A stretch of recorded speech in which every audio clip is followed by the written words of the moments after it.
Okay. Hi, I'm Miranda Irish, and I'm here with Derek Lee, who's running for City Council. What led you to want to run for City Council? So for me, what has led me to run is really a heart for service.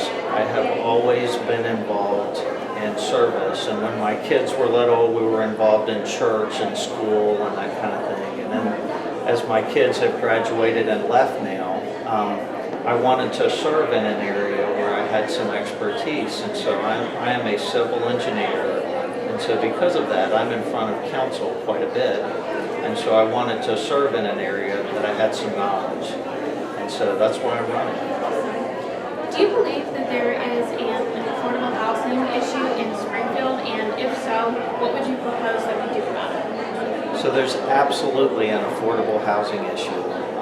A lot of the homelessness in Springfield are people who are working, but they can't, even with their full-time job, they can't afford the rent. And so it is definitely an issue, and there's a few things that I would like to do. One thing is our codes right now discourage new development. And so one of the things we can do is we can work with those codes to allow development to be in redevelopment areas and encourage that. And so I have a whole bunch of things specifically because it's what I do for a living, but like our multifamily design guidelines, and then the fact that right now we develop, our codes are written for green space development. Well, there's not a lot of green space in the city of Springfield. Most of it's redevelopment. So Forward SGF is the new master plan, and it calls for a code review. And because I work with the codes all the time, I really want to work with those to change those from Greenfield to. Yeah. You talk a lot about your support of the police department. Yes. How do you feel about their recent actions against the homeless community? Allegations of burning items at camps and whatnot? So, my understanding, you're talking about something that happened in the county. Mm-hmm. The city of Springfield was not accused of that. Mm-hmm. And so this is what I think. There are certain situations, most of the development that I've done, when we've encountered homeless people, we've given them lots of time, a lot longer than 24 hours. Mm-hmm. And that has worked very well for us, okay? But there are certain times that you can't give people 24 hours.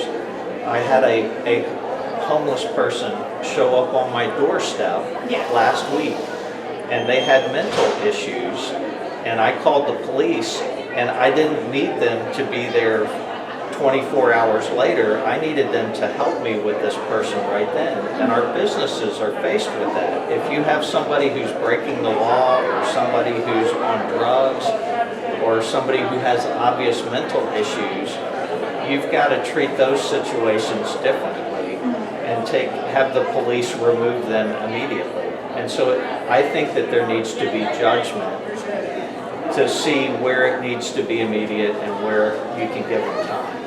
And that's what I've got experience actually doing that. And I can tell you, most people, they don't want to just kick people out or take people's stuff or burn stuff. That's such an extreme thing, and I haven't run into that when I have worked with homeless people. Okay. You talk about redevelopment within the city.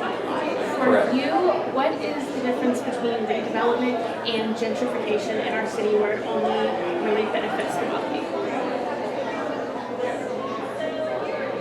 I don't know that it benefits so the small business, every week I have a small business owner call me, and I work with them on their small businesses, and I find that most of them don't have gentrification issues where they're super wealthy and they're taking advantage of other folks. And so that hasn't been my experience. I think you may be surprised. The small business owners that I work with week in and week out, they don't, they look just like me and you. They go to church just like me and you. They want to help the community. I can tell you that they have service and servants' hearts. A lot of times when I'm one of the big things with development is people say, oh, well, you know, it's either the neighborhood or it's development. But most developers that I work with want to work with the neighborhood. And it's not that kind of a negative thing. I think it's positive in most circumstances.